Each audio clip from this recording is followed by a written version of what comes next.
Fresno's independent police auditor, John Gliotta, addressing criticism and outlining his process to the city council after admitting he delayed releasing the findings of an excessive use of force case against a police officer. AJ Cotto live at City Hall. And AJ, Council President Miguel Arias says Gliotta did follow all the proper procedures.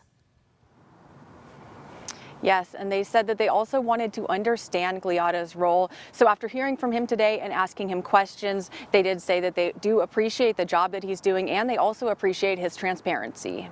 Calls for resignation turning into what Fresno City Council President Miguel Arias is calling a misunderstanding. I think it's fair to say that the national environment and the recent incidents have just made everybody super hypersensitive and a little bit of distrusting of, public entities. Independent police auditor John Gliotta came under fire after admitting he delayed releasing an excessive use of force report, saying he completed it in May just prior to the death of George Floyd, and tensions were high. Instead of including it in his next report released in July, he stated the findings would be in the following report in October. But this information was missed by many without taking a look back. You put to be released in third quarter report.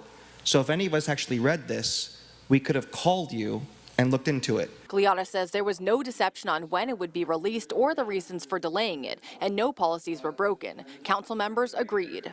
People can criticize, should you have included in the prior report or shouldn't you? That's fair, and we're all subject to criticism for every decision that we make. But I think you've been very clear as to your logic and your reasoning, and it's been clearly transparent. Gliotta, a former FBI agent, took the auditor role on in 2017, reviewing all officer-involved shootings, use of force, and in-custody death cases where the officer is found not at fault by the department. He says it's a task he takes very seriously. I carried a badge for 30 years. The last thing I want to see is someone tarnishing that badge.